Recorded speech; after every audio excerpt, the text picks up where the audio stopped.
وعلى آله وأصحابه أجمعين.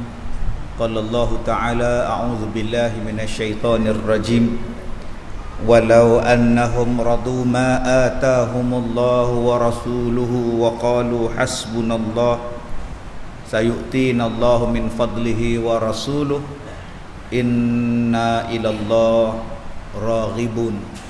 Sadaqallahul azim. Terima kasih Ustaz. Yang saya hormati seluruh ahli-ahli jawatan kuasa dan pegawai-pegawai masjid, tuan-tuan dan puan-puan, mudah-mudahan dirahmati, diberkati oleh Allah Subhanahu wa taala. Jadi alhamdulillah, saya duk tengok tulisan Al-Quran, khat Al-Quran daripada hujung sini sampai hujung sana. Alhamdulillah, belah kanan saya innama ya'muru masajidallah, belah kiri saya qul in kuntum tuhibbunallah fattabi'uni, depan saya tu wa aqimus salah ya ayyuhalladzina amanu ista'inu bis sabri was salah, hujung belah sana nu wasari'u ila maghfiratin min rabbikum wa jannatin arduhas samawati wal ard u'addat lil muttaqin. Jadi saya tengok ayat tu seseronok, tengok ayat wasari'u ila maghfiratin min rabbikum wa jannatin ardu was samawati wal ard, dan bersegeralah kamu memohon ampun kepada Allah. Wasari'u, cepat-cepat minta ampun kepada Allah. Sari'u, bersegeralah kamu semua. Allah kata wasari'u, bersegeralah kamu semua ila maghfirah, kepada keampunan daripada Tuhan kamu, min rabbikum. Sebab apa ya Allah Ta'ala suruh kita ni cepat-cepat bertaubat, cepat-cepat minta ampun, cepat-cepat kembali kepada Allah? Sebab kata Allah, aku sediakan syurga ni seluas langit dan bumi. Wa jannah arduhas samawati wal ard, disediakan bagi kita ni syurga seluas langit dan bumi. U'iddat lil muttaqin, disediakan bagi orang yang bertakwa. Baik, Allah Ta'ala sebut kepada kita, pertama, cepat-cepat minta ampun. Sebab apa? Sebab semua orang berdosa. Yang tak ada dosa maksum ni Nabi dan Rasul. Yang cakap depan tuan-tuan ni lagi banyak dosa. Hak dengar tu pun lebih kurang, kan? Lebih kurang lah ya, hak dengar tu pun. Hak cakap ni pun banyak, hak dengar tu pun banyak juga. Banyak cakap, banyaklah salah. Macam tuan-tuan ni taklah banyak dosa sangat kot. Saya banyak dosa sebab banyak cakap. Dosa kita ni habis-habis kuat bisik. Tengok-tengok aja Ustaz Kazim sampai dalam TV nampak cerah, tengok betul-betul gelap no. Itulah dosa dah. Baik minta maaf kan makcik Allah kata no. Tak kata Ustaz, alhamdulillah, alhamdulillah. Baik. Allah Taala kata cepat-cepat minta ampun. Sebab apa? Sebab dosa kita banyak. Dan kita pun tak tahu bila kita nak mati. Pagi tadi 1.57 cikgu saya mati. Cikgu saya ni, dia yang mengajar saya berpidato tahun 86, 87. Dia mengajar saya berceramah, dia mengajar saya berpidato. Duduk di sekolah tu, saya bercakap di padang sekolah, seorang-seorang bercakap tengah hari. Pukul 12 dia kata pergi tengah padang bercakap seorang-seorang. Orang kata dia ni gila ke apa Kazim ni. Dia suruh saya bercakap tengah-tengah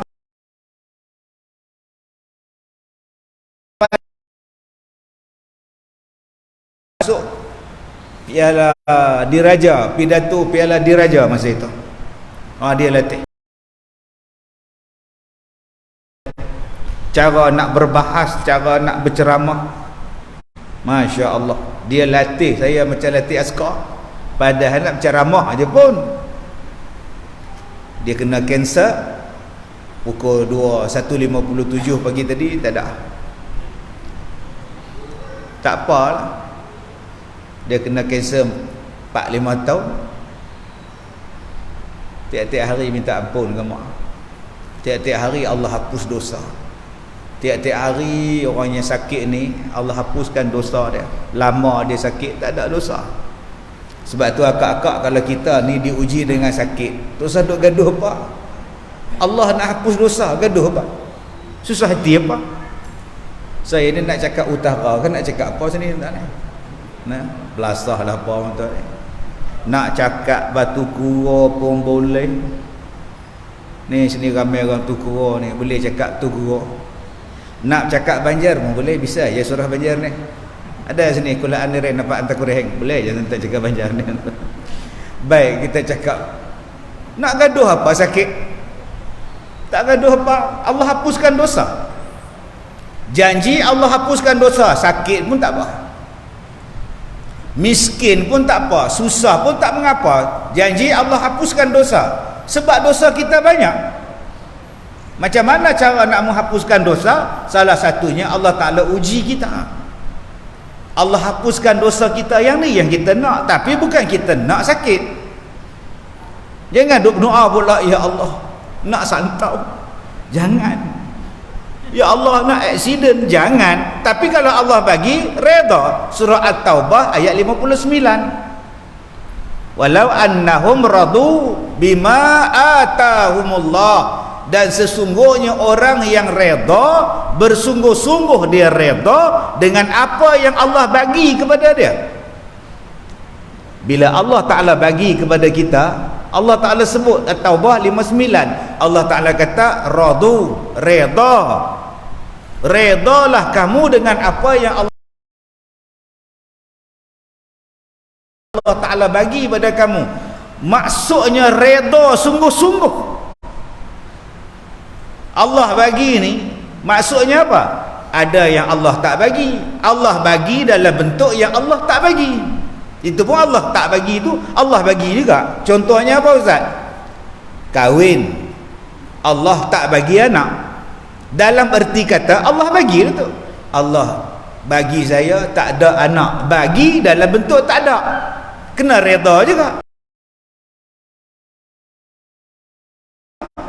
Ataupun Allah bagi dalam bentuk dia bagi. Kahwin dapat anak, bagi dalam bentuk bagi.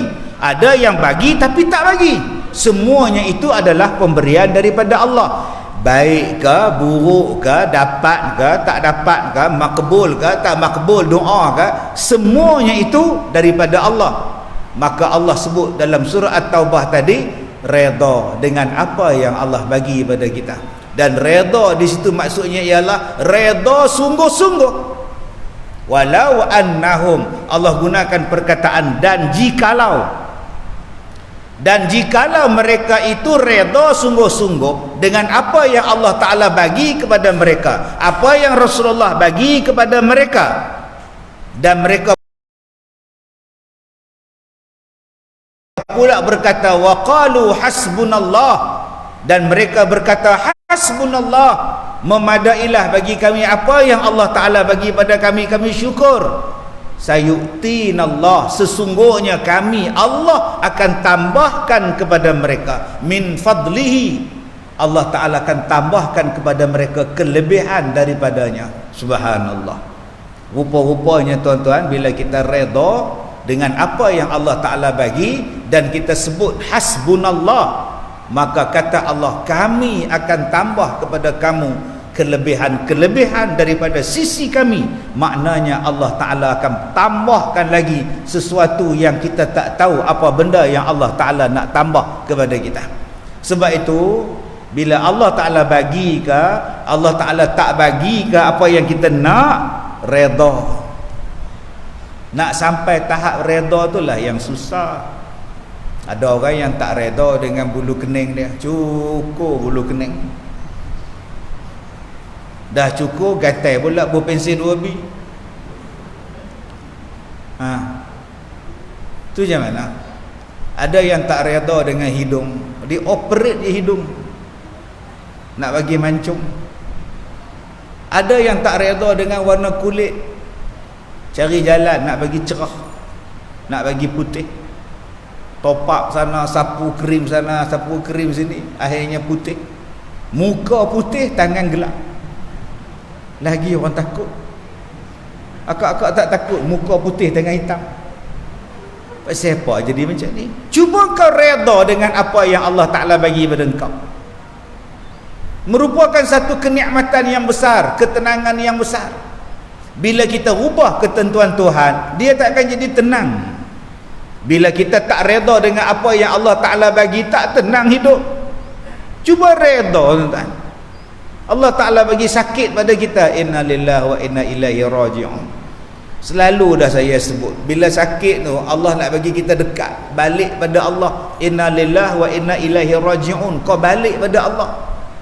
Bukan semata-mata lafaz inna lillahi wa inna ilaihi raji'un. Maksud ayat itu ialah engkau balik pada Allah. Sebab tu Allah bagi sakit, Allah bagi susah, Allah bagi musibah, Allah bagi bala, Allah bagi ni, sebab kita dah jauh daripada Allah. Tadi ustaz sebut saya tak tidur. Saya tak tidur bukan semalam mangah oi. Bukan seminggu maklum oi. Bertahun-tahun tak tidur. Bertahun. Tahun 2021 boleh kira dengan jari berapa malam je tidur. Sebab itu saya paling suka kalau saya dijemput berceramah. Saya dijemput berceramah tu saya paling suka. Sebab apa? Sebab saya nak tidur. Bila? Dalam kereta. Tidur dalam kereta, saya kata kat pembantu saya, apa jangan duduk menyembang pula aku nak tidur. Saya suka duduk dalam kereta, saya tidur. Sebab saya tak boleh tidur. Semalam duduk di hotel saya tak tidur. Ustaz buka tingkap, Ustaz keluar tingkap. Keluar tingkap dah lah. Lagi buka tingkap lagi, hantu masuk pula. Tutup balik. Saya pengalaman saya tidur di hotel ni tuan-tuan, macam-macam benda saya jumpa. Ada saya jumpa bilik air, sekejap dia buka, sekejap dia tutup, sekejap dia mandi. Itu di Kulim, hotel di Kulim. Jadi akak-akak kalau nak pergi Kulim, tanya saya lu hotel apa nak duduk. Tengah-tengah malam dia mandi, pompa dia ni mau kena pneumonia ni. Sakit paru-paru malam-malam duduk mandi. Siapa mandi malam? Bilik air saya. Satu. Ada pula hotel saya duduk tuan-tuan, dia duduk main handphone. Handphone saya tak sebelah bantal. Saat lagi dia tak kat ujung kaki pula dah. Apalah hang ni sakit. Tak balik sebelah ni. Saat lagi dia heret pula tak ujung kaki. Dia ni tak ada handphone gamak dah. Biar pergi kat dia. Biar ayah ni saya kena di Johor, hotel tepi laut di Pontian ke mana saya lupa. Duk main handphone ada juga. Itu tak apa lagi tuan-tuan. Hak duduk atas siling, itu di Melaka. Duduk atas siling, saya tidur-tidur dia duduk tengok saya tengok dia. Hello saudara, je tuan-tuan. Astaghfirullahalazim. Macam-macam tuan-tuan hotel yang saya pergi duduk. Sebab apa? Sebab saya tak tidur. Saya hanya tidur dalam kereta. Maka bila saya tak tidur, apa yang saya kena fikirkan? Apa benda yang saya fikirkan? Saya fikirkan bahawa Allah suruh saya tobat. Allah suruh saya sembahyang tobat. Allah suruh saya buat qiyamul lail. Allah suruh saya baca Quran. Allah suruh saya berzikir. Sebab tu dia tak bagi saya mengantuk. Langsung tak mengantuk. Masuk hospital, doktor kata kita nak bagi awak tidur. Silakan. Dia bagi ubat yang paling kuat. Makan. Pukul 3 pagi doktor tu datang ke wad bilik saya. Bila dia sampai pukul 3 pagi, dia tengok saya duduk menyembang dengan nurse pukul 3 pagi kat depan. Dia kata, you tak tidur kan? Mana ada mau tidur? Sudah makan ubat? Sudah. Apa saya tak mau tidur? Saya kata mau tidur apa? You punya nurse cantik-cantik semua. Tak mana faham? Tak faham. Tak. Baik saya nyembang dengan dia orang. Tak boleh nak tidur. Sampai doktor showkan saya masuk ward psikiatrik. Dia kata, ustaz, jangan kata gila pula. Ward psikiatrik ni macam mana nak bagi ustaz tidur? Subhanallah.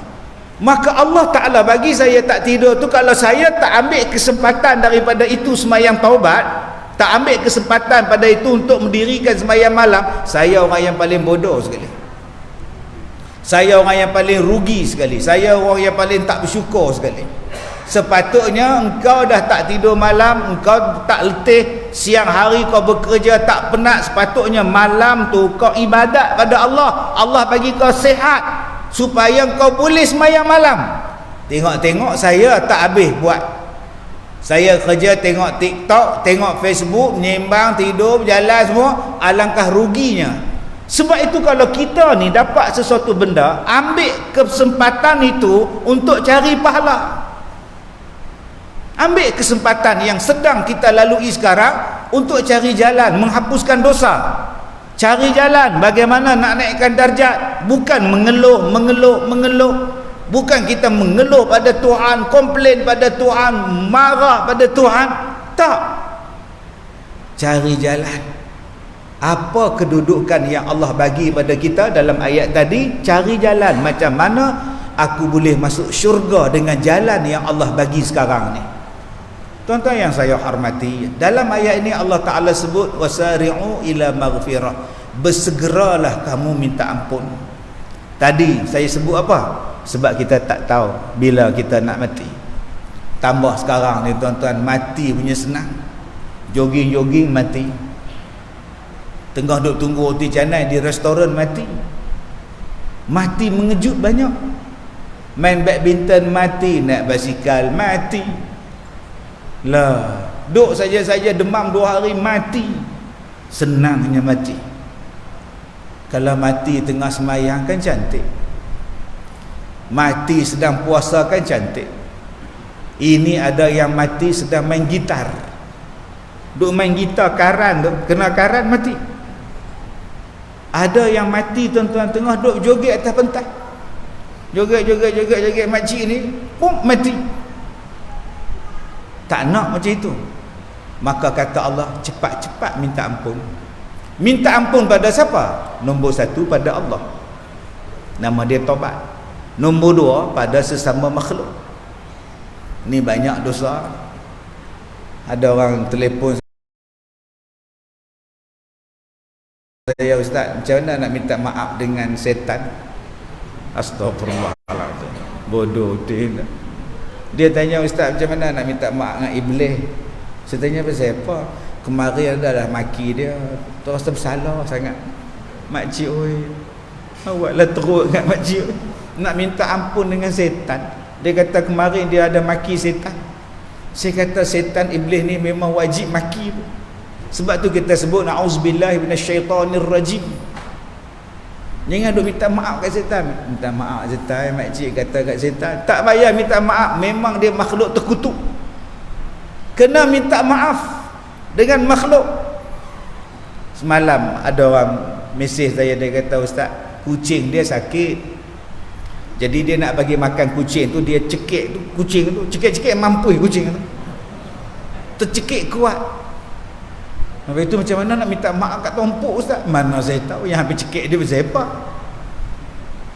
Bagi makan lagu mana sampai boleh mampu kucing tu? Cekik lagu mana? Pelik-pelik. Ni dosa sesama kita ni. Yang ni yang banyak. Dosa makmum dengan Tok Imam. Tok Imam baca ayat panjang, kita kutuk dia. Awaklah yang dia baca ayat panjang, bodoh itu imam. Tapi semayang, tapi duk kutuk dia. Kita duk ambil wuduk, naik, Allahu Akbar. Cilakui betul. Dia pula jadi imam. Cilakui kita kata dia. Berapa ramai yang minta maaf dengan Tok Imam. Dan berapa ramai yang ucap terima kasih pada Tok Imam. Habis-habis semayang, Mam, terima kasih Mam. Pasal apa? Sebab imam jadi imam, saya dapat 27 kali ganda. Alhamdulillah, syukur. Ucaplah terima kasih. Berapa banyak imam yang dapat dosa dengan makmum? Saja nak ragging makmum, dia baca ayat panjang-panjang. Padat muka depa, 2 muka aku baca. Busuk hati betul untuk imam ni. Allah, tuan-tuan, itu belum lagi dosa kita dengan isteri kita. Banyak dosa dengan isteri kita. Dosa bohong, dosa tak bagi nafkah, dosa pukul isteri. Ada isteri ustaz telefon saya, suami dia pukul dia dengan paik getah. Saya kata, betul ustazah, betul ustaz, tolonglah nasihat suami saya. Dia ceramah pandai, tapi dia belasah saya dengan paik getah ustaz. Astaghfirullahalazim. Saya kata, kau api repot balik boleh. Dia terajang saya, ustaz. Tu ustaz, kita hak start ni je mana? Ustaz pun balun isteri dia dengan paik getah. Kita yang baru nak start. Dah dikabarkan pada kita, jangan pukul isteri sampai berdarah. Tak boleh pukul isteri di kepala dia. Tak boleh sampai lebam. Tak boleh sampai bengkak. Tak boleh. Yang Allah Ta'ala sebut dalam Quran tu, wallati takhafuna nushuzahunna fa'izuhunna wahjuruhunna fil madaji' wadribuhunna. Yang Allah kata, mana-mana perempuan, mana-mana isteri yang kamu takut mereka itu nusyuz. Apa yang suami kena buat? Nasihat mereka, ajarin mereka. Nombor satu, tanggungjawab kita ajar isteri kita. Kalau tak nak isteri kita nusyuz, ajar, didik, latih, nasihat isteri kita. Bukan main pukul. Ini hantar kelas mengaji tak nak. Tak nak hantar isteri kelas mengaji. Dia larang pula isteri dia masuk kelas. Ada isteri mengadu, dia kata, ustaz, suami saya tak bagi ikut kuliah ustaz di FB. Apa hukumnya ustaz? Saya tanya, pasal apa dia tak bagi? Dia kata, nanti saya minat kat ustaz. Astaghfirullahalazim. Ada juga jenis tu, jealous tak mana tak.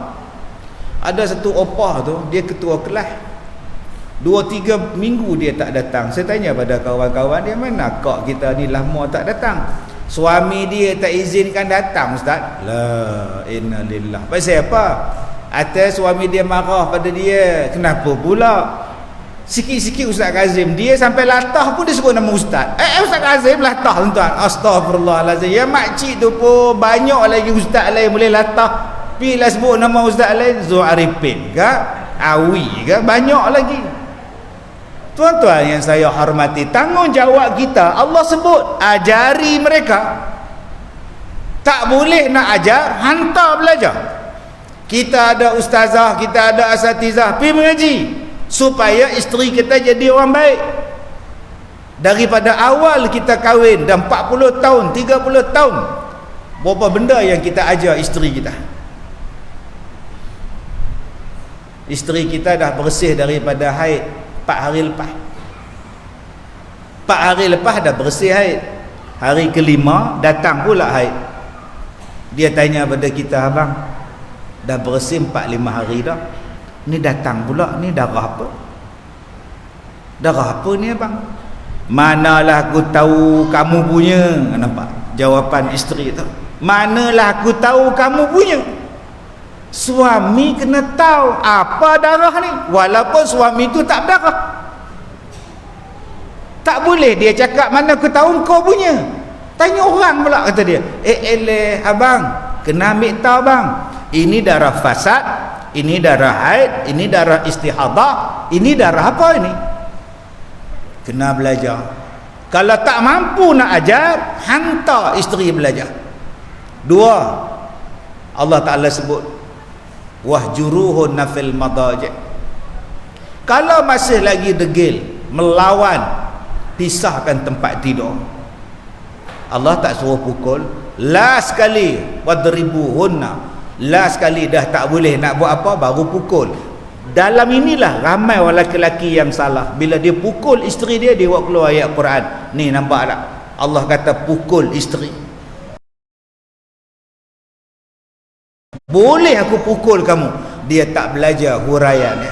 Apa maksud pukul dalam ayat itu? Dia tak belajar hadis yang Nabi kata tak boleh pukul sampai lebam berdarah, tak boleh pukul bahagian kepala dia. Ini kita tumbuk isteri kita lebam. belah kanan ni lebam, main jumpa pengurus Felda. Kenapa ni Kak Leha? Suami pukul. Minggu lagi sekali lebam belah kiri pula, dua-dua lebam macam mata panda. Itu bukan suami gentleman tu. Allah tak bagi pukul. Habis tu nak pukul dengan apa ustaz? Ambil lidi tu, itu je. Amboi besar tu je. Akak-akak bila suami pukul dengan lidi, janganlah duk menganjing pula. Tak sakit, buat. Batamok mana batamok? Batamok pula baru sakit.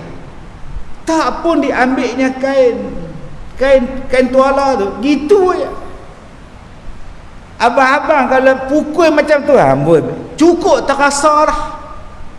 Itu makna pukulan dia, bukan maknanya suruh pukul sepak terajam buat smackdown. Macam John Cena pula, sebelum nak smackdown macam tu dia buat kat isteri dia. Oh, jahat betul hang ni. Maka itu dosa kita dengan mereka. Berapa ramai yang minta maaf. Dia kata lagi 2 bulan saya minta maaf, hari raya. Hari raya baru nak minta maaf. Kok boleh raya? Buatnya PKP tak minta maaf. Abang tak ada maaf-maaf ke? PKP tak ada maaf ke? Tak boleh salam. Dosa kita akak-akak dengan suami. Cukuplah berdosa. Bila suami kata Leha, mai tidur mai. Esok Jumaat mai tidur. Malam Jumaat buat apa? Yang mana faham, tak faham sudah. Dengar tazkirah. Isteri di suami dia panggil, mai tidur mai. Isteri jawab, tidurlah dulu. Mai. Oh, nak treka baju ni. Besok ada ceramah. Yang besok mangah oi. Hak laki tu sekarang pergi tidur lah. Ngira dia je. Menjawab. Pergi tidur kat mangah, pergi tidur. Dia panggil teman tidur, pergi tidur. Orang nak serika baju ustaz, oi, besok Ustaz Kazim datang ceramah. Hak Ustaz Kazim tak penting, hak laki tu penting. Taknya pergi tuan-tuan, menganga tidur suami tu sampai ke subuh. Berapa ramai hak isteri macam tu buat layan pada suami dia. Ni dosa kita dengan anak, dosa kita dengan mak bapak, dosa kita dengan jiran, dosa kita dengan orang. Maka kata Allah, wasari'u ila maghfirah. Cepat-cepat minta ampun. Jangan tangguh-tangguh. Sebab apa? Wa jannatin arduhas samawati wal ard. Sebab aku nak bagi syurga seluasnya langit dan bumi. Rupanya Allah Ta'ala suruh kita minta ampun ni sebab dia nak bagi syurga. Dia nak bagi kita syurga, dan luas syurga pula seluas langit dan bumi. Tuan-tuan, orang perempuan ni penuh dalam apa nama bahagian perempuan ni penuh. Siapa yang lambat dulu? Sebab apa? Sebab dah penuh. Agak-agak syurga macam tu tak? Lambat luar. Malaikat duk jaga pintu syurga. Tutup. Full house. Datang satu makcik Leha dari Jengka 20. Malaikat, oi, makcik Leha nak masuk ni. Syurga penuh makcik. Takkan seorang, tak boleh. Makcik faham tak? Syurga dah penuh, no entry, penuh. Seorang je malaikat. Makcik faham tak? Penuh. Sesak lah ni. Hak lah sekali tu pun punggung dia betul-betul hitam pintu. Makcik nak masuk taman, penuh. Tolonglah makcik pada faham, jauh ni. Ada agak-agak dialog tu ada tak makcik? Ada tak dialog tu di hari kiamat? Malaikat kata minta maaf, penuh. Habis tu kalau makcik tak boleh masuk syurga, makcik nak pergi mana? Neraka banyak kosong makcik, pergi neraka. Agak-agak ada tak dialog tu? Tak ada. Yang ada dialog tu di dunia, minta maaf, penuh. Minta maaf, feri penuh. Minta maaf, bas penuh. Minta maaf, kapal terbang penuh. Minta maaf, masjid penuh. Yang tu ada di dunia. Di hari kiamat, syurga masuk muat. Siapa yang boleh masuk? Semua ni boleh masuk kalau kita nak pada syurga. Muat. Allah kata luasnya syurga itu seluas langit dan bumi. Maknanya luas sungguh. Mula-mula Allah Ta'ala kata seluas langit. Masya Allah, syurga seluas langit. Luas sungguh.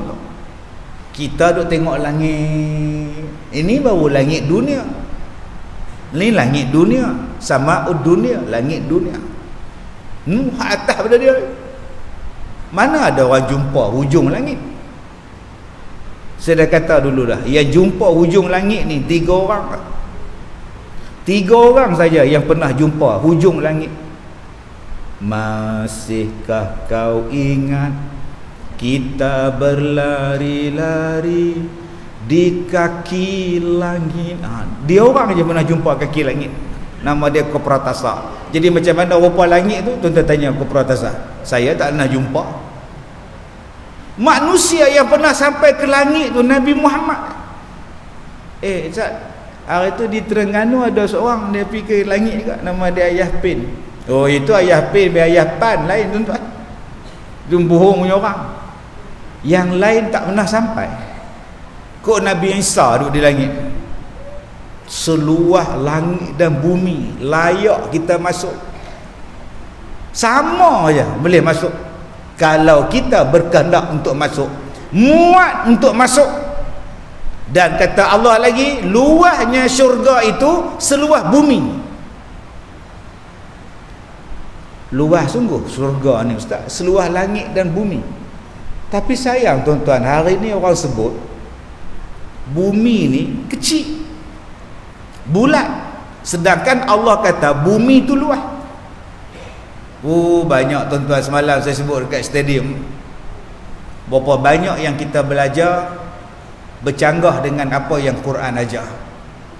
Tapi kita ambil yang kita belajar, kita tinggalkan Quran. Kemudian kita kata aku beriman pada kitab. Kitab Quran kata lain, yang kita percaya hak lain. Kemudian bila datang rukun iman, percaya pada kitab. Tapi dalam realiti kehidupan, kita tak percaya hak kitab cakap.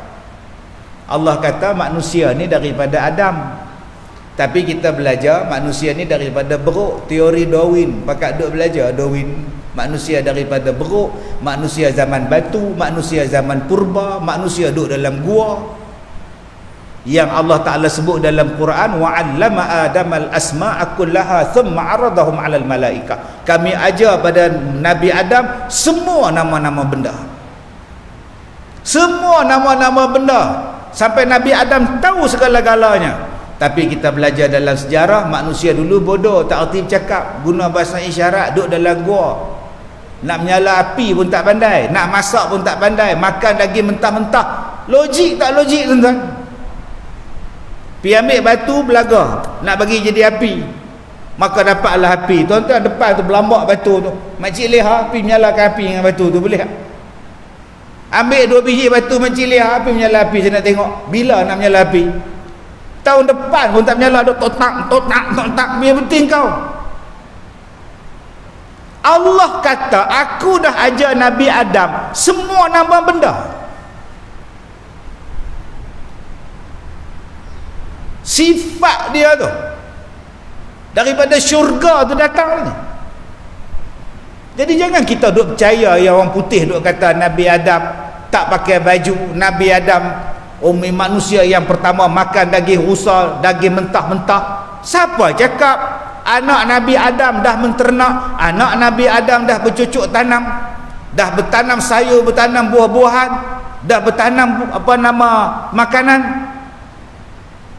Kita percaya pada Quran atau kita percaya hari ini lebih sangat pada sains, geografi yang dibawa oleh Yahudi, yang dibawa oleh Nasrani, yang tujuan dia nak menjauhkan kita daripada Quran.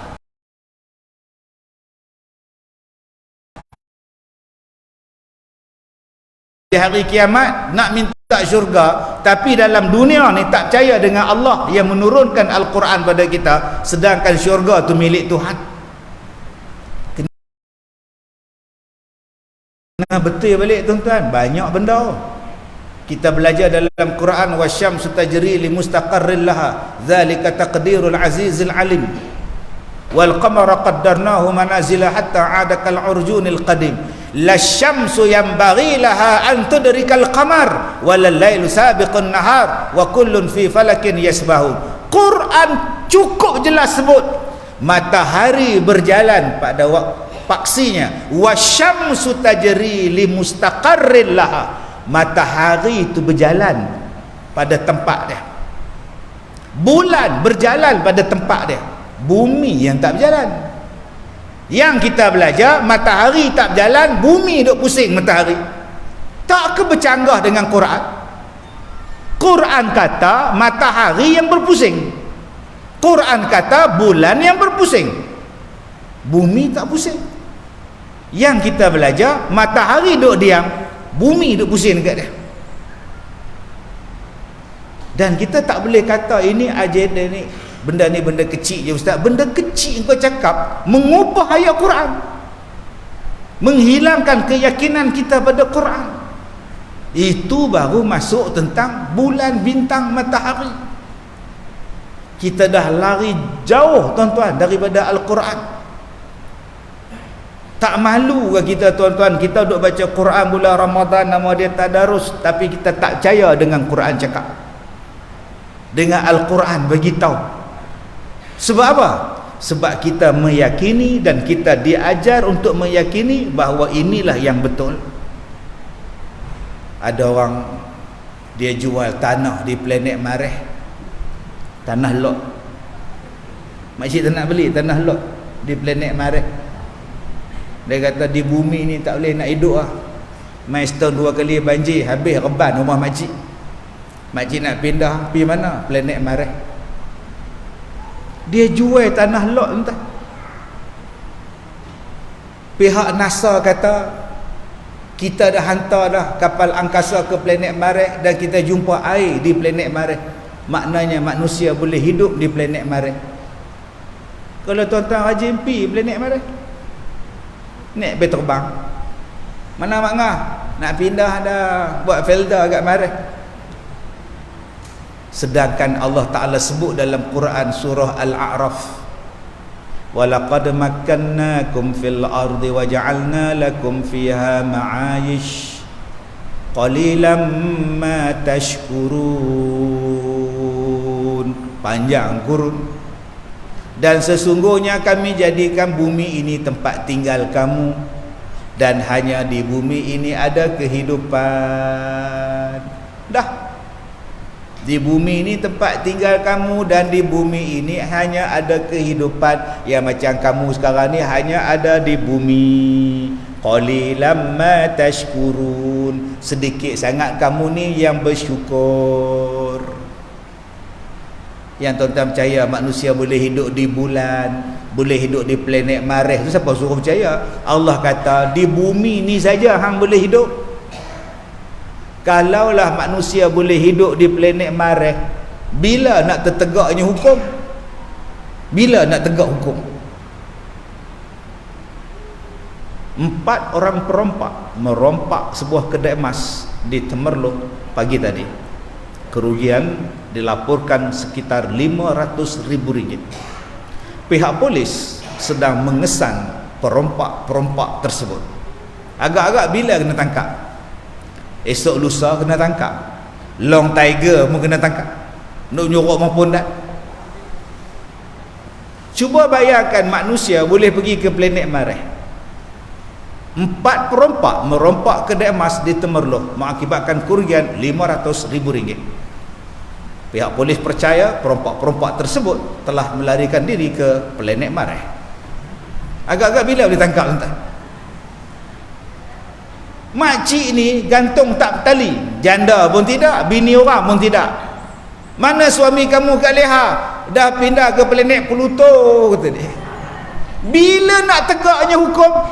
Yang tuan-tuan duk percaya dengan mereka kata bahawa manusia boleh duduk di sana pasal apa? Dan percaya pula bahawa alien ada. Alien ada. Mai piring terbang terbang pusing. Tu bukan alien makcik, tu drone. Orang dulu dia tak tahu drone tu binatang apa. Dia tengah-tengah malam duk makan teh tarik, minum teh tarik apa semua, tengok ada cahaya. UFO. Lari pada anak dia balik pada KL duk main.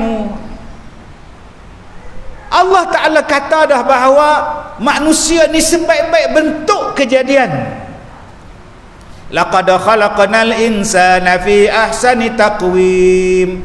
Sesungguhnya diciptakan manusia ni sebaik-baik bentuk kejadian. Kalau kita kata ada makhluk lebih cantik daripada manusia, lebih bagus daripada manusia, ada makhluk yang lebih cerdik daripada manusia, kita dah tolak Quran. Saya ulang balik. Allah Ta'ala kata, sesungguhnya kami menciptakan manusia dalam keadaan sebaik-baik bentuk kejadian.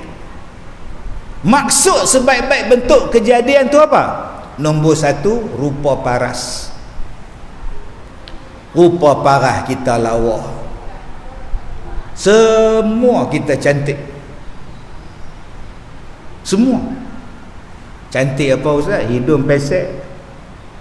Hidung pesek Ustaz. Dengan sebab hidung hang pesek lah hang terkenal. Hang nampak hidung hang pesek, tapi hang tak nampak Allah bagi cerdik ke hang. Apa yang menariknya Ustaz? Saya hitam. Dengan sebab kamu hitam lah suara kamu sedap. Cuba tuan-tuan tengok orang kulit hitam, suara paling sedap orang kulit hitam. Cuba tengok Bilal bin Rabah, kulit hitam lah, tapi suara paling sedap. Sampai Nabi lantik jadi Bilal muazzin. Sampai sekarang siapa yang kulit hitam suara dia sedap. Tuan-tuan tengok penyanyi negro Michael Jackson, kulit hitam. Penyanyi orang putih tu, walaupun dia orang putih tapi negro, orang black, semua sedap-sedap suara.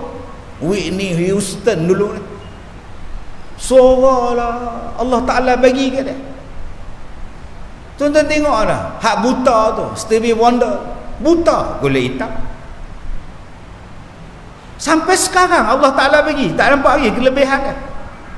Allah Ta'ala bagi pada kita rupa paras kita ni cantik. Yang kedua, apa dia? Allah Ta'ala bagi rupa kita ni, bentuk kita ni paling senang nak buat kerja.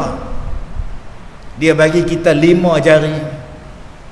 5 jari ni tuan-tuan, Allah, nak buka pisang senang, nak ramah pisang senang, nak buat cok kodok pun senang. Walaupun jari kita ni tak sama, tapi bila genggam dia jadi sama. Bila nak buka air mineral ni tuan-tuan, 4 jari belah sini, 1 jari belah sini, tuan-tuan pegang cekap, tuan-tuan pegang kuat air mineral ni. Nak ambil tak boleh, tak boleh. Padahal 1 belah sini, 4 belah sini. Cubalah Allah Ta'ala jadikan tuan-tuan 2 macam ni, tuan-tuan nak pegang macam mana? Bila tak sama, jari kita tak sama, tapi bila kita pegang mikrofon dia jadi sama. Bila kita pegang cangkul dia jadi sama. Bila kita pegang steering dia jadi sama. Bila nak suap nasi dalam mulut pun dia jadi sama. Nampak tak? Padahal Allah cipta jari tak sama. Cubalah Allah ciptakan jari kita ni 5 ni sama panjang. Agak-agak tuan-tuan nak makan nasi macam mana? Kak leha balik lagi, potong jari bagi sama, ambil pembaris potong. Cuba makan nasi, nak kaut pun susah. Lalas sodok nasi lambung-lambung ngak. Allah Ta'ala bagi kita bentuk sebaik-baik dia. Ular Allah tak bagi bentuk macam kita. Allah tak bagi otak pada rimau. Allah tak bagi pemikiran kepada binatang. Allah bagi semuanya, Allah bagi pada kita. Boleh bercakap, boleh diam, semuanya. Tiba-tiba hari ni ada orang cakap ada makhluk Allah lebih canggih pada manusia. Takkah bercanggah dengan Quran? Alien lebih canggih pada manusia. Bila dia terbang, radar tak dapat kesan. Alien lagi canggih pada manusia. Bila dia datang, orang tak sedar. Alien lagi canggih, dia kapal terbang dia lagi laju pada kapal terbang manusia. Bukankah dia bercanggah dengan Quran? Allah Ta'ala sebut manusia makhluk paling bagus.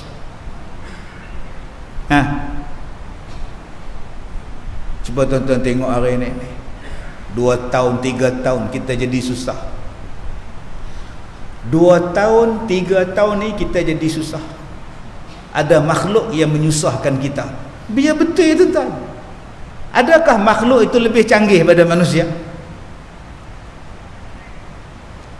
Dah keluar dah rumah, dah keluar dah naik motor, mau naik motor makcik nak dah, tiba-tiba patah balik.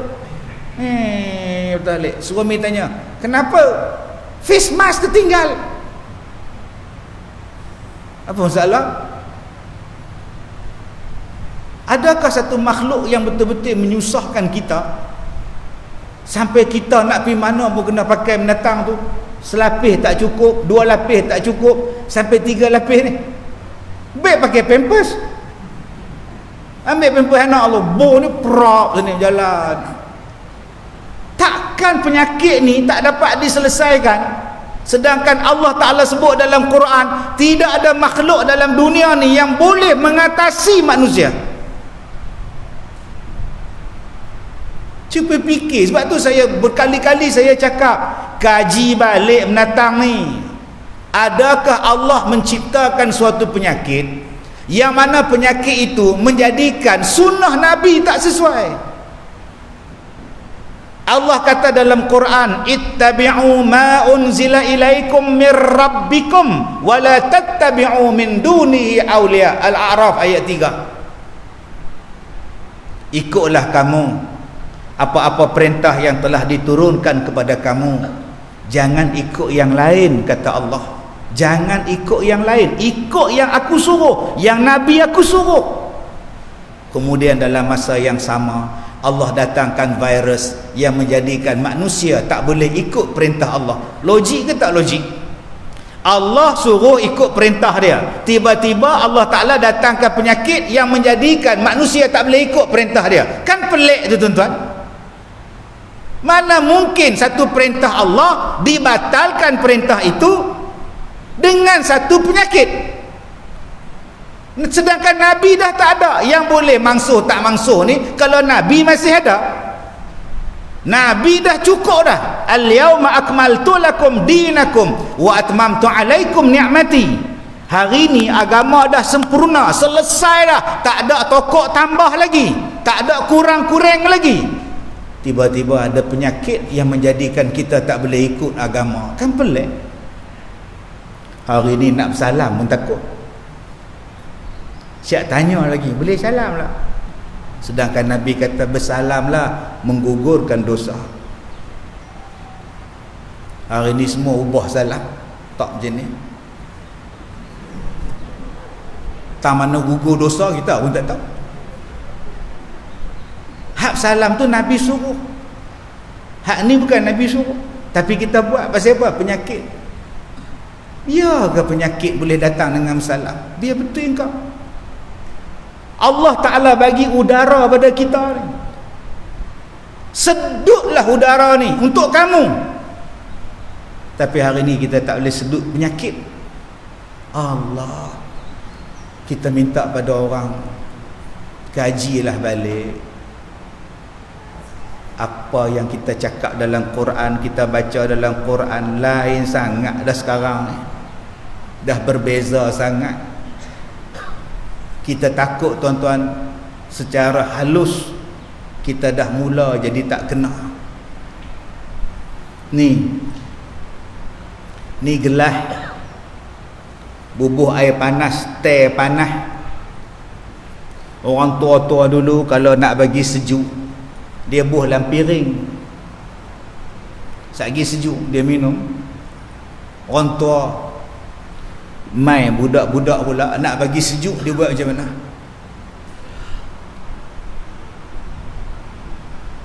Dia hembus. Kadang-kadang mak budak dia buat bubur kat anak dia kanji, Moi. Dia bagi anak dia 7 bulan 8 bulan. Dah hembui, bubur. Mama. 2 kali mama, dia makan mama. Masuk kali ketiga, mama. Tak nak. Mak yang kenyang tuan. Tu penyakit mak. Kita pun tak tahu. Orang perempuan ni, kalau dia nak susu, nak suapkan anak, mesti dia nganga tu. Mama, nampak tak? Nombor 2, orang perempuan dia nganga masa bila? Bila pakai jarum. Mesti nganga mulut. Kalau tak nak bagi nganga mulut, buh jarum tu kat mulut. Suami pula tanya, "Liha, kunci motor tak mana?" "Atas almari." Tertelan jarum tu tuan. Buat. Okey. Ni air panas. Nabi suruh ke Nabi larang kita tiup air panas bagi sejuk? Nabi larang kan?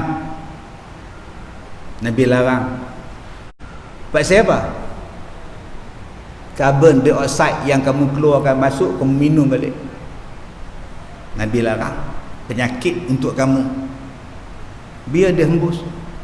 Hari ni kita bernafas, kita nafas balik hak kita buat. Nabi tak larang tak?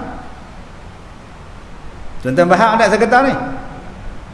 Kalau air panas dilarang, bayangkan tuan-tuan bernafas benda yang sama, tuan-tuan sedut balik.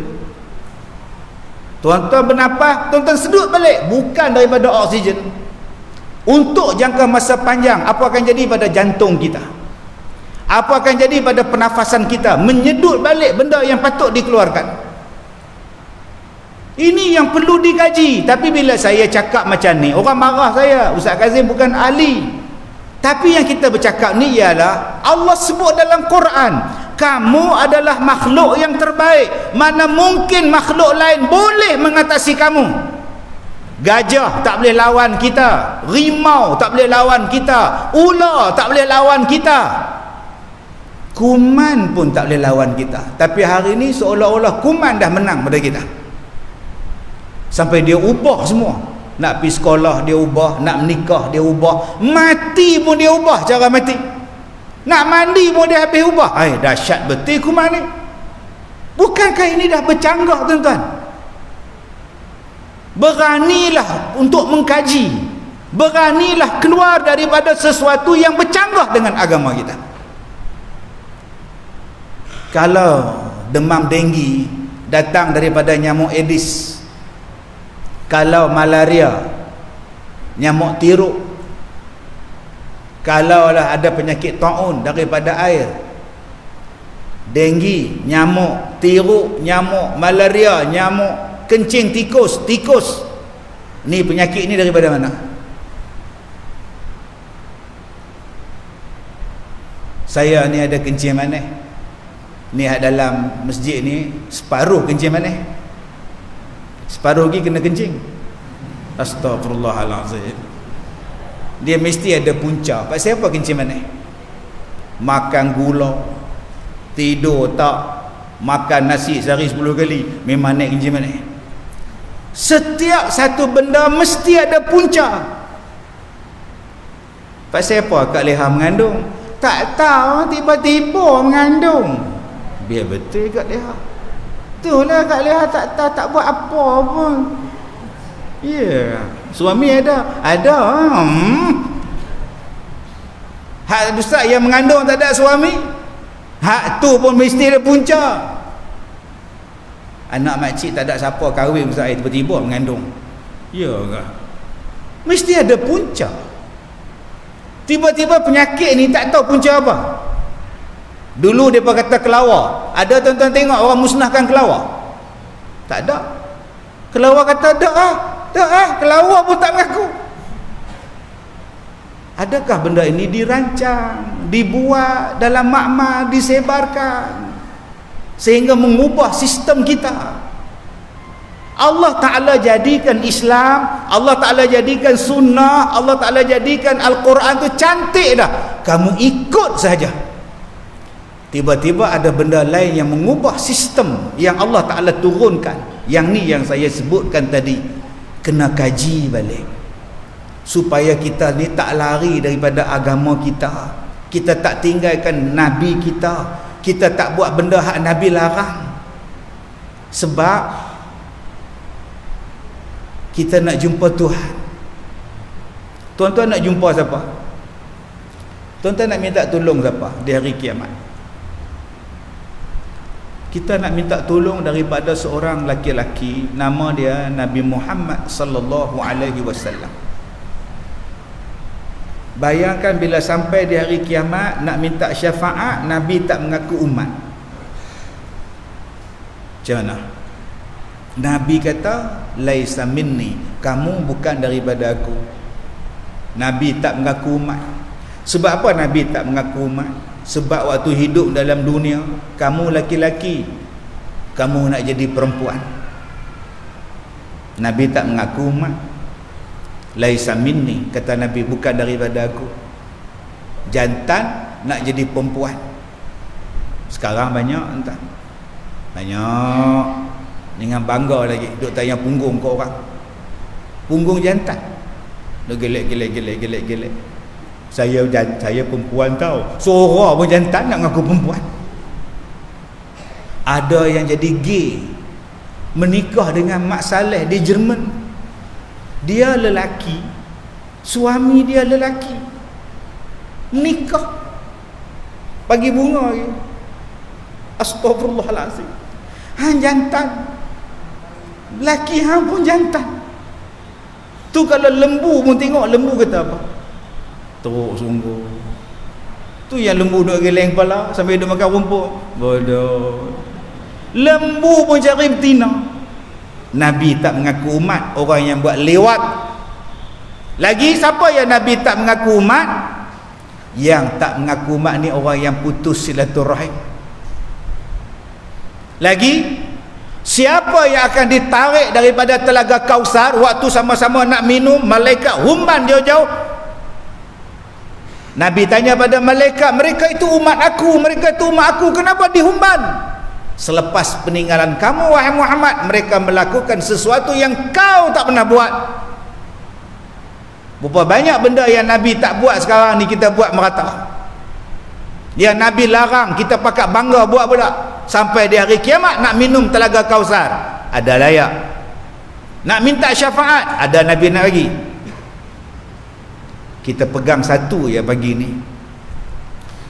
Dalam kita ni yang kita dah tahu manusia yang masuk syurga dah confirm masuk syurga ialah Nabi Muhammad sallallahu alaihi wasallam. Nabi Muhammad ni adalah nabi yang garanti masuk syurga. Kalau begitu aku ikut Nabi Muhammad, sebab dia dah confirm masuk syurga. Yang lain-lain belum tentu masuk syurga. Baik aku ikut Nabi, dah tentu jalan yang Nabi buat selamat. Itu tuan-tuan pegang. Aku nak ikut Nabi. Nabi itu dah ahli syurga. Kalau aku ikut dia, mesti aku pun masuk syurga. Ayat yang saya baca tu, wa jannatin arduhas samawati wal ard. Kita nak masuk syurga, kita nak minta tolong Nabi. Maka kalau nak minta tolong Nabi di hari kiamat, nama dia syafaat, ikutlah Nabi daripada sekarang. Mana yang bercanggah dengan Nabi, aku tak mau ikut, minta maaf. Tuan-tuan yang saya hormati, kata Allah, uiddat lil muttaqin, disediakan syurga itu seluas langit dan bumi, disediakan untuk orang yang bertakwa. Subhanallah. Saya orang Ipoh. Tuan-tuan sini ada orang Parit Buntar, ada orang Batu Kurau, ada orang Selangor, ada orang Jati Pahang. Tapi bila kita duduk dalam masjid, semua kita sama. Inilah istimewanya Islam. Dia tak ada nak asing-asing. Ustaz orang mana? Saya orang Perak. Okey, Perak kiblat sana. Nah, sana. Kamu orang mana? Saya orang Negeri Sembilan, kiblat sana. Kamu orang mana? Saya orang Melaka, Lahabau, sana kiblat tuan-tuan. Ada tak tuan-tuan? Tak. Kiblat kita adalah sama. Yang bezanya ialah matahari dah masuk.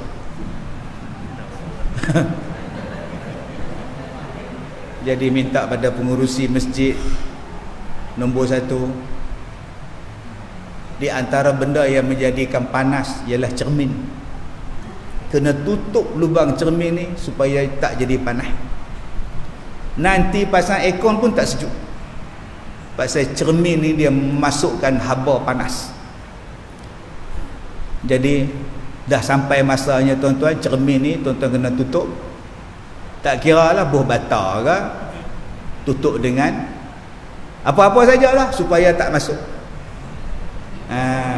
Nak abang kita tutup, tak jadi abang, yang sini abang kena panjat bubuh sini bang, situ tak jadi tu. Ni atas ni tak sampai, kena panggil bomba. Oh betul. Sebab akan datang saya nampak masjid tuan-tuan ni kena pasang aircon. Saya nampak masjid tuan-tuan ni satu hari nanti akan jadi imarah aktif. Maka siang malam orang akan datang masjid kita. Jadi salah satu fasiliti yang penting ialah penghawa dingin. Maka kita kena buat persiapan ke arah tu. Nanti lubang-lubang angin ni semua tak ada ni. Pasal apa? Kita pasang aircon. Sebab saya nampak tuan-tuan di sini ialah orang yang lapar. Saya nampak tuan-tuan depan saya ni semua orang lapar. Lapar apa? Lapar ilmu, lapar pengajian, dahagakan kepada ilmu. Buatlah pengajian siang malam pun tuan-tuan akan datang. Jadi jawatan kuasa masjid dah kena buat persiapan dah menyambut orang-orang yang lapar. Kita bukan lapar makanan, di rumah kita berselera makanan. Yang kita nak ialah lapar rohani kita, lapar roh. Dulu saya buat sekolah saya tuan-tuan hanya untuk 60 orang. Sekarang sekolah saya sekali buat kuliah 1000 orang. Pengajian setiap hari 600 orang. Setiap pagi 600. Satu hari nanti masjid kita ni pun akan jadi macam itu. Sebab saya tengok taman baru nak ni semua taman muda-muda belakang. Jadi masjid kita pun kena buat yang terbaik. Hari ni saya cakap satu hari masjid kita pasang aircon. Saya rasa minggu depan dah ada orang wakaf ada aircon. Dah orang jumpa ada pengurusi, dah jumpa ada ustaz. Okey. Tak apa tuan-tuan tertutup lah. Sebab vitamin D ni bagus. Cahaya matahari ni vitamin D. Dia bagus untuk kalsium, dia bagus untuk tulang, dia bagus untuk osteoporosis. Osteoporosis ni bagus tuan-tuan. Pak siapa saya kata bagus? Sebab di dalam Al-Quran ada satu surah nama dia Suratul Kahfi. Surah Al-Kahfi. Canggih tuan-tuan, Allah ni. Al-Quran ni canggih. Dalam surah Al-Kahfi tu dia cerita tentang Ashabul Kahfi, pemuda-pemuda gua. Ada 2 tempat yang mendakwa Ashabul Kahfi di tempat mereka. Pertama di Jordan, kedua di Turki. Turki kata gua Ashabul Kahfi ada dalam negara kami. Jordan kata negara kami pun ada. Dua-dua tempat saya pergi tuan-tuan. Ke Jordan saya pergi nak tengok gua Ashabul Kahfi. Masuk dalam gua, tengok dalam cermin, tengok tulang tu ada, nu kubur ni semuanya ada. Bukan saya nak tengok tulang ke apa benda kan.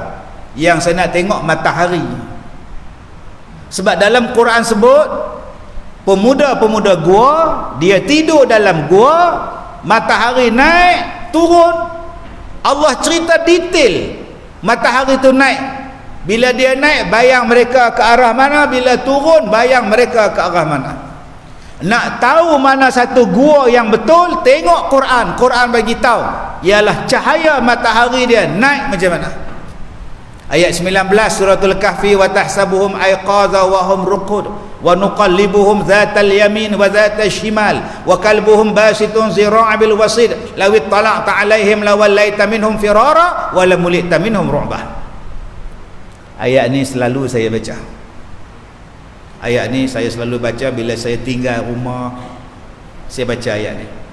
Bila saya tinggalkan kereta, saya baca ayat ni. Di rumah saya dulu ada orang lempar air kencing.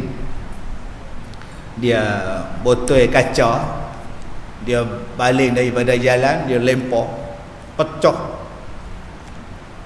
Rumah saya dulu ada orang ambil duit siling, dia tabur sepanjang-panjang pintu gate. Dah pintu gate pula, pintu gate. Duit siling tu dia susun elok, teratur. Di rumah saya dulu tuan-tuan, orang nak pecah masuk, dia kumpil gerai tingkap. Di rumah saya dulu tuan-tuan, ada orang bawa botol cuka, dia nak simbah muka saya. Oh dahsyat, jadi penceramah ni. Tuan-tuan ingat jadi penceramah ni seronok. Bawa botol cuka, nak simbah cuka. Bukan cuka makan, cuka getah. Cuka makan saya, benar. Polis datang. Tu belum masuk lagi tuan-tuan, yang 4-5 orang lompat pagar rumah saya, bawa kayu hoki. Tuan-tuan tahu, 4-5 orang bawa kayu hoki. Tuan-tuan tahu tak siapa yang rajin gaduh bawa kayu hoki? Tak tahu. Sebab ada orang masuk Islam, saya bela dia. Dia masuk Islam, dia bawa anak dia. Saya kata, duk, orang cari pasal orang nak ambil anak dia. Hang nak masuk Islam, hang punya pasal apa hang bawa anak hang? Bergaduh pasal anak dengan saya pun kena sekali. Sebab saya tolong letakkan mu'alah, bela kayu hoki tuan-tuan. Allahu Akbar. Jadi ada satu benda, satu ayat yang saya amalkan. Ayat tadi lah. Kalau saya tinggal kereta, pergi ceramah, naik kereta bang, tinggal kat airport apa semua, tinggal parking kereta jauh-jauh, takut orang pecah kereta, takut orang pecah rumah, takut orang buat jahat kat rumah kita. Ayat yang saya baca tadi ialah ayat tadi, wa tahsabuhum aiqazan wa hum ruqud wa nuqallibuhum dhatal yamin wa dhatal shimal wa kalbuhum basitun zira'i bil wasid law ittala'ta 'alaihim lawallaita minhum firaran wa lamulita minhum ru'ba. Insyaallah Allah jaga. Surah apa tu? Surah Al-Kahfi. Dalam ayat tu Allah Ta'ala sebut, kamu kalau kamu tengok mereka tu seolah-olah kamu sangka mereka tu tidur, padahal mereka tak tidur. Wa tahsabuhum aiqaza wa hum ruqud. Kalau kamu tengok mereka, kamu rasa mereka tu sedang tidur. Aiqaza, jaga, padahal mereka sedang tidur, kata Allah. Kalau kamu tengok Ashabul Kahfi, kamu sangka mereka tu jaga, padahal mereka tu tidur. Wa nuqallibuhum zatal yamin wa zatal shimal. Kami gerakkan badan mereka pergi ke arah kanan, kami gerakkan badan mereka pergi ke arah kiri. Wa kalbuhum basitun zira'ih bil wasid. Dan anjing mereka terjelek lidahnya duduk di pintu gua, duk tengok orang, menakutkan orang, tak ada siapa teringin nak masuk. Lawit talaqta alaihim lawallaita minhum firara wala mulita minhum ru'ba. Tak ada siapa teringin nak masuk. Allah tutup takut. Sebab tu ayat ni kalau ada, tuan-tuan amaikan. Orang nak buat jahat, orang nak buat khianat pada kita, Allah jaga. Tiap-tiap hari baca ayat ni. Tapi hak mana meniaga, jangan duk baca pula. Wa tahsabuhum, tak ada siapa masuk kedai dia. Ha, elok. Yang tu ayat lain pula, tu kena belajar betul pakcik, kena belajar habis-habis.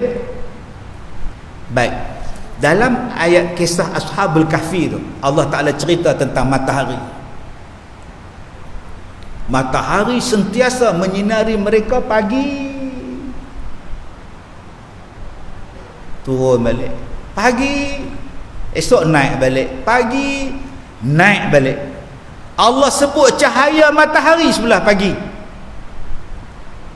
Sayang tuan-tuan, orang kita ni bila sebut cahaya matahari, hitam sekali lagi, panas lu. Ini bahasa orang kita.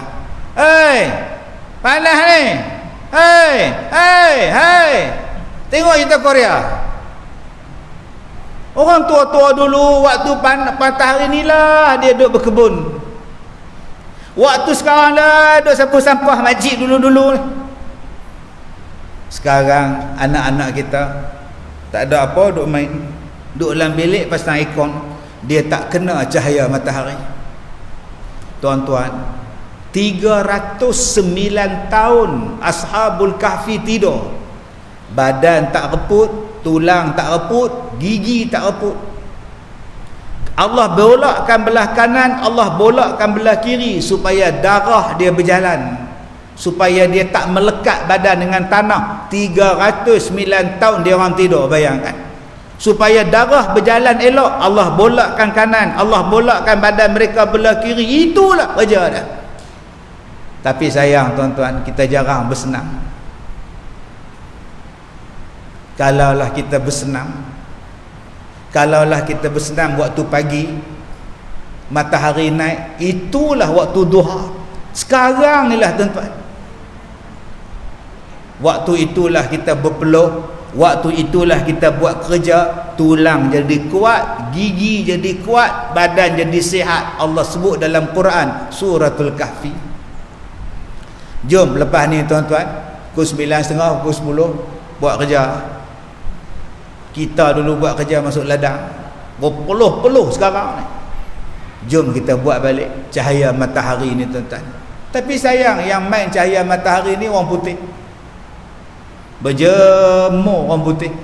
Orang Melayu pula duk ngendak buat teropong, duk ngendak dugong.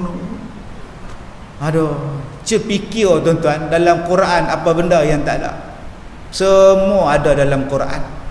Sambung balik ayat terakhir, uiddat lil muttaqin, disediakan bagi orang yang bertakwa syurga. Apa dia takwa? Balik pada ayat 59 At-Taubah tadi. Takwa ni banyak. Pertama, taat. Kedua, takut pada Allah. Ketiga, menjauhi larangan Allah. Lagi, hamka kata rindu pada Allah.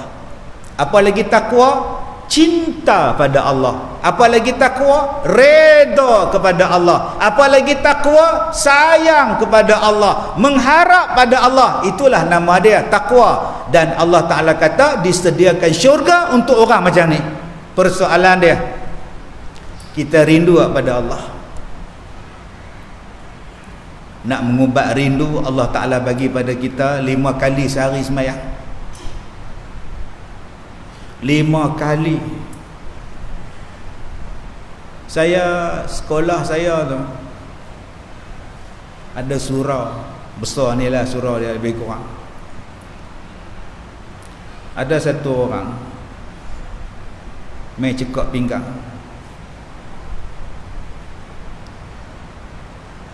Boleh jumpa Ustaz Kazim tak? Ustaz Kazim tak ada. Bila dia ada? Esok. Pukul berapa? Weh, garangnya. Besok dia mai jumpa. Ya bang. Tak, saya nak komplain. Ya. Speaker kuat sangat. Masa bila? Masa azan. Ganggu saya tau. Saya bukan larang azan, tapi slow sikit. Garang. Ya nak semayang pun orang sini je, yang bang pukul saya bang. Minta maaf, nanti saya slowkan balik. Kalau kita bergaduh dengan dia pun tak guna. Dia tengah marah pasal azan kuat. Tak apa, nanti saya slow balik. Seminggu lepas tu datang balik. Pasal apa tak slow? Rosak. Dia dah loose. Kami dah adjust nak bagi slow tak boleh. Dia tetap macam tu juga. Kalau abang boleh bagi sponsor hak baru, terus dia balik. Jenis tu pun ada. Yang jenis main langgar masuk dalam bilik saya pun ada. Langgar ya. Amboi, macam nak menjumpa menteri ya, punya susah. Tak, sebab ramai nak jumpa abang, kita ikut giliran lah. Kalau ada temu janji, kita ambil yang temu janji lah. Abang tak ada temu janji, abang main terpa, jadi susah lah, ganggu orang lain. Tak apalah, abang dah masuk dah. Apa masalah abang? Dah nak tanya Ustaz satu je. Ya. Tak ke Pasal apa orang kata saya bukan Imam Mahdi? Oh sudah entah. Dia ni tak makan ubat ni. Saya kata kat dia, Allah, ada orang kata abang bukan Imam Mahdi ke? Ni masalah dia. Dia orang kata saya bukan Imam Mahdi. Oh, tak boleh macam tu. Ustaz bagus. Ustaz tak kata macam tu. Ustaz terima saya. Lega macam tu. Tengok penumbuk dia pun besar. Tak masalah, dia pun tak percaya saya Imam Mahdi. Abang orang mana? Saya orang Cemur. Tapi nampak gaya tu, muka abang tu, bulu kening tebal, dahi luar, kulit putih tu, nampak gaya Imam Mahdi tu ada. Yang ni lah ustaz yang saya cari. Oh sudah tuan-tuan. Abang orang Cemur lah, Cemur. Abang pandai cakap Arab tak? Abang pandai cakap Arab? Tak pandai. Yang tu masalah abang. Tu yang abang bukan Imam Mahdi. Sebab abang tak boleh cakap Arab. Oh betul tak boleh cakap Arab. Itu masalah abang. Hak lain putih lah, tang situ je. Tak apa ustaz, minta maaf ustaz, balik dah. Balik. Sampai sekarang saya berdoa, ya Allah, janganlah dia masuk kelas bahasa Arab, ya Allah. Buatnya dia masuk kelas bahasa Arab 2 tahun dia cakap Arab mampu, tuan-tuan, dia main pula jumpa kita. Ni jenis-jenis manusia macam ni. Dia komplain azan tu kuat. Apa yang bising-bising azan je lah. Dah masuk waktu azan je lah. Dah masuk waktu semayang lah, nak azan apa? Marahnya. Sekarang ni orang dah ada jam. Masuk waktu 1.20, 25, 1.15 dah masuk Zuhur. Engkau semayang lah. Yang bang-bang apa lagi? Tuan-tuan kalau jumpa orang macam ni, tuan-tuan nak kata apa? Saya tak kata apa ustaz, saya pergi melampau je ustaz, nak elok. Lepas tu masuk lokap. Mana dia tampar dia? Dia guna otak dia, kita pun guna otak dia. Macam ni abang. Azan tu dia nak bagi tahu masuk waktu. Yalah sekarang dah ada jam. Masuk waktu sudahlah abang, apa lagi? Abang pernah pergi airport tak? Abang pernah pergi dah airport? Ada kan? Tiap-tiap kali kapal terbang tu nak terbang, dia buat apa? Panggilan terakhir kepada penumpang-penumpang. Tuan ingat tak? Penumpang-penumpang yang menuju pesawat A301 ke Mumbai, sila ke pintu gate 8, sila ke gate 8. Nampak? Saat-saat dia umum, ting ting ting. Penumpang-penumpang Mas Airline ke Mumbai, sila ke gate 8 sekarang. Ting ting ting. Yang nak pergi naik kapal terbang ke Mumbai tu 200 orang ya, tapi satu airport dengar. Hak tengah makan dengar, hak tengah masak dengar, hak tengah buat tiket dengar, hak tengah duk bungkus beg pun dengar, tengah duk tarik beg pun dengar, tengah menyembang pun dengar. Pak siapa bagi dengar? Padahal yang nak pergi tu hanya 200 orang nak pergi ke Mumbai. Serupa itulah dengan azan. Bila kita azan, bang je lah. Nak bagi peringatan. Padahal yang datang apa kerak je, bang saja. Macam tu lah. Satu. Cuba tuan-tuan tengok. Berkali-kali dia umum. Berkali-kali. Penumpang-penumpang pesawat A304 ke Mumbai, sekarang adalah masa untuk daftar masuk. Penumpang-penumpang, panggilan terakhir kepada penumpang-penumpang A103 ke Mumbai, panggilan terakhir pula dah. Saat-saat dia cerita. Pasal apa? Dia suruh kita buat persiapan awal. Kita tengah minum, tinggal teh, tinggal kopi. Dia panggil mak, kita penerbangan ke Mumbai. Tinggal padahal lagi sejam.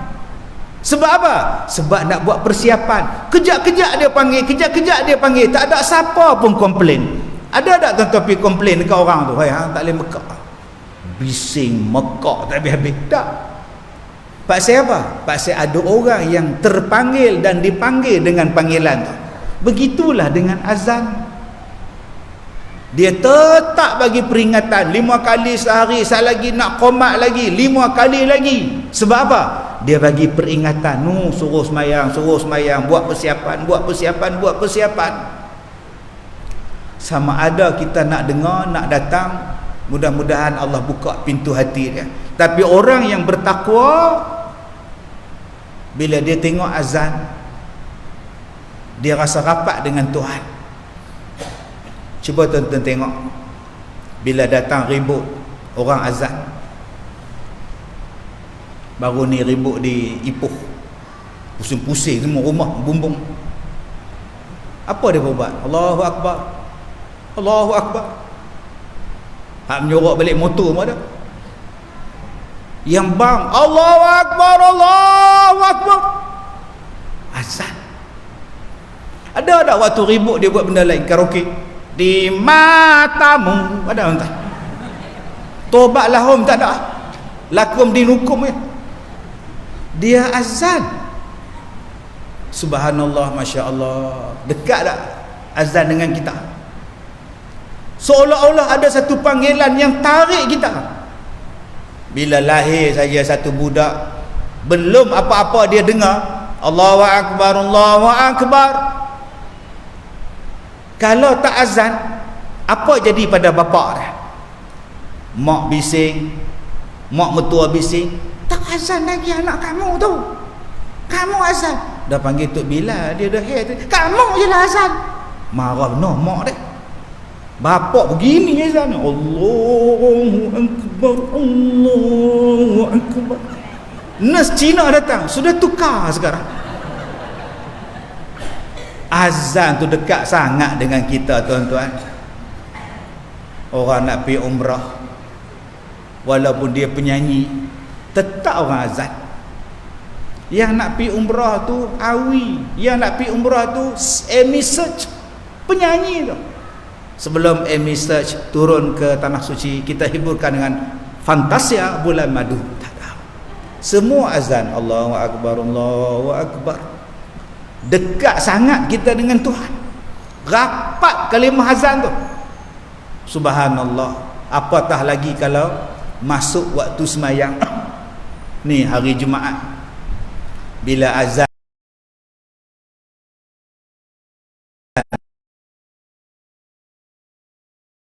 hari ni aku nak sembahyang Jumaat. Bila azan kali kedua, duduk diam-diam, tak cakap dah, apa pun tidak dah, main handphone pun tidak dah, konsentrate betul dah azan yang kedua. Beza tuan-tuan orang yang bertakwa dengan Allah. Dia dengar azan tu, dia tunduk pada Allah. Bingkah bangun dia, dia tengah tidur, azan bangun dia, pergi ambil wuduk. Bagi orang bertakwa. Bagi orang yang tak bertakwa, azan ni menyemak, azan ni bising. Tengah-tengah kenduri kahwin orang azan, masa inilah kau nak azan, kau tak fikir ke kenduri kahwin ni? Dia marah. Kenduri kahwin dia lagi besar pada sembahyang zuhur. Sedangkan azan ni tuan-tuan, tunduk kita pada Allah. Allah panggil aku sembahyang, hayya 'alas salah. Itulah ciri-ciri orang takwa. Bila sebut satu-satu benda yang ada kaitan dengan Allah, jiwa dia tunduk, hati dia tunduk kepada Allah, maka dia jadi orang bertakwa. Maka kata Allah, orang macam ni aku sediakan syurga untuk dia, seluas langit dan bumi. Tuan-tuan,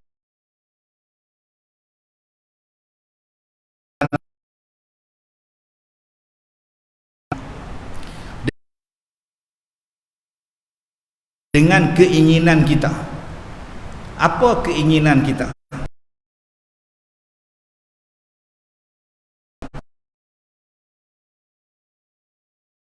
Hari lepas ada satu makcik ini, dia meninggal. Jadi anak dia telefon isteri saya, dia beritahu mak dia dah tak ada. Inna lillahi wa inna ilaihi raji'un.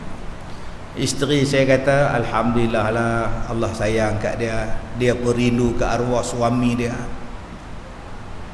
Mudah-mudahan boleh jumpa baliklah dengan arwah suami dia di alam sana. Kata isteri saya diam. Habis makan nasi, saya tanya, kenapa mama cakap macam itu? Abang weh, makcik ni ajak pi mana pun tak mau. Ajak pi mana pun tak mau. Dia duduk di rumah, kerja dia nak sembahyang, dia nak pi masjid, nak mengaji, apa pun tak mau dah. Orang main Minang pun dia tak mau. Dia kata tak boleh, saya ingat arwah suami saya. Saya sayang pada dia, saya tak mau kahwin lain. Apa jangan main Minang. Oh. Akak-akak kalau datang sekolah saya ramai Minang. Sekolah saya umur 70 kahwin. Perempuan, hak lelaki 79. Gini kahwin. Larat ke makcik? Larat. Nah, eloklah kahwin. Ada yang marah saya, ustaz pasal apa ustaz bagi depa kahwin, dah tua-tua ustaz, buat apa ustaz bagi dia orang kahwin, nak buat apa ustaz, tua-tua dah. Saya kata biarlah dia orang kahwin, tahulah dia orang nak buat apa. Terus kita duduk fikir, benda tu tak payah ajak apa, dia pun tahu. Dia kata tak mau kahwin dah, pi mana pun tak mau dah. Dia kata saya ingat suami saya ingat suami saya cinta suami saya ingat suami saya. Itu yang sampai mati punya setianya pada arwah suami dia, walaupun suami dah tak ada, masih ingat pada suami dia. Ninggai 3-4 hari lepas. Soalan, ustaz, bolehkah kita jumpa balik suami kita? Bolehkah kita jumpa isteri kita? Bolehkah kita jumpa anak beranak kita? Boleh kan? Boleh. Ada dalil dah ustaz. Zaman sekarang nak dalil semua. Buka surah At-Tur ayat 21, 22, 23, 24, 25, 26, 27. Allah kata akan berhimpun balik mak, anak, bapa, suami, berhimpun balik dalam syurga. Seronok-seronok ramai-ramai dalam syurga. Balik buka surah At-Tur. Kita rindu pada mak kita, ada harapan duduk dalam syurga, jumpa balik. Kita rindu pada arwah anak kita mati hari tu kena Covid, jumpa balik dalam syurga. Sampailah bila kita duduk dalam syurga ni tuan-tuan, anak beranak kita, sekaum keluarga kita ramai. Datang ahli-ahli syurga yang lain datang, dia tanya pada kita, apa amalan kamu di dunia yang menjadikan kamu boleh kumpul balik anak-anak dalam syurga? Apa amalan kamu dalam dunia?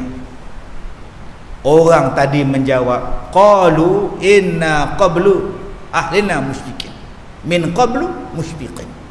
Kami ketika kami hidup dalam dunia dulu, kami anak beranak kami jadi musyfiqin. Kami musyfiqin.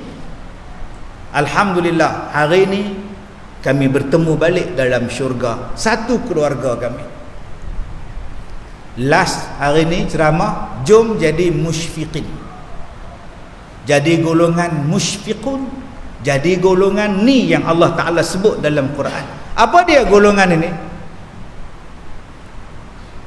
Musyfiqin, syafaqah, maksudnya ialah orang yang berhati-hati, orang yang berwaspada, orang yang berjaga-jaga, orang yang ambil berat, orang yang ambil tahu apa benda yang dia nak buat, dia jaga-jaga jangan buat dosa. Itu nama dia syafaqah. Yang dia nak minum ni, dia kaji halal ke haram. Yang haram, yang syubhah, dia tak bagi ke anak-anak dia. Jangan haram. Dia nak makan ni tuan-tuan, dia kaji dulu halal ke haram. Syubhah, tak mau, tak halal. Anak dia nak keluar daripada rumah, pakai seluar legging ketat, anak darah dia. Pak dia kata masuk, pergi pakai jubah, masuk. Ayah ni untuk boleh. Bukan ayah kata tak boleh, Allah kata tak boleh. Masuk. isteri dia malam-malam ni duk main, tengok apa saja ni, tengok ni, tengok benda berdosa tu, aurat orang tu, tutup. Anak dia dah pukul 6.30 ni, dah subuh dah masuk, kamu dah kejutkan si Leman tu? Belum abang, pergi kejut, dah subuh dah kita jemaah. Anak dia semayang ke, anak dia tutup aurat ke, anak dia bayar zakat ke apa ke, semua dia ambil berat. Sampai pada satu tahap anak dia nak kahwin dengan siapa pun dia ambil tahu. Anak kita keluar dengan siapa tu? Dengan kawan dia, lelaki perempuan. Buat apa? Dia tahu semua ni. Ini dipanggil syafaqah.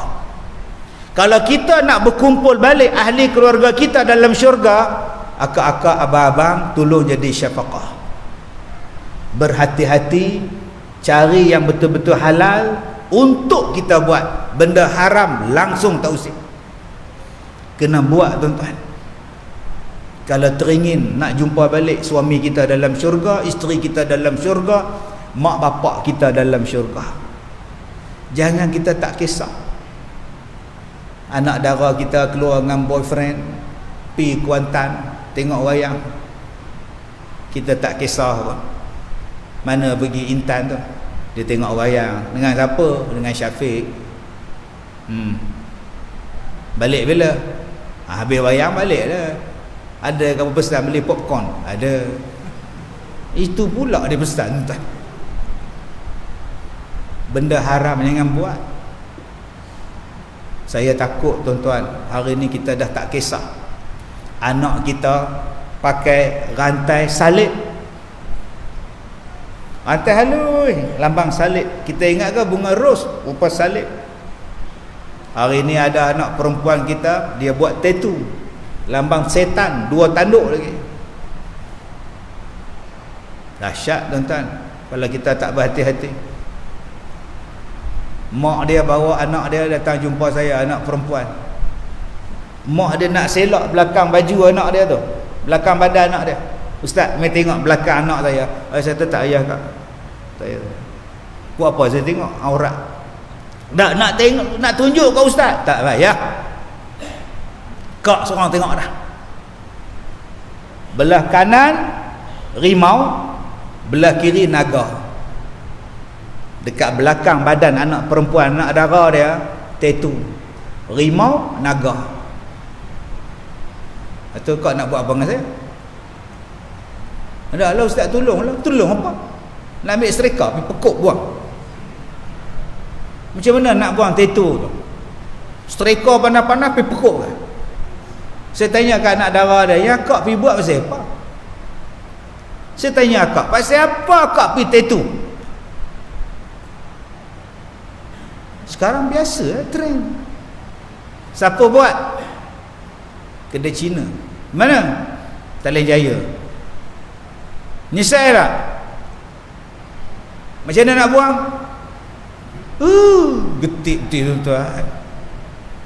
Cara dia bercakap tu. Nyesal tak? Lepas tu macam mana nak buang? Selang beruk je, tuan-tuan. Jom kita sebagai mak bapak jaga elok-elok. Kita kalau boleh nak sangat-sangat berjumpa balik ahli keluarga kita dalam syurga. Tapi kalau macam ni perangai macam mana? Hak suami kita pantang jumpa kura-kura, dia hambat kura-kura, buat balik ke rumah, duduk belakang rumah, duk gosok belakang kura-kura. Duk tengok, ni macam 6, yang ni macam 4. Dia panggil isteri dia pula, Leha, yang ni 6 kan, 4. Oh lah bang, yang ni 2. Oh ni 1, 6, 4, 2, 1. Tikam nombor. Menong kura-kura tu. Apa hang korang ni tadi? Laki bini cari kura-kura sebab cari nombor ekor. Ada, tuan-tuan. Yang jenis tu ada zaman sekarang.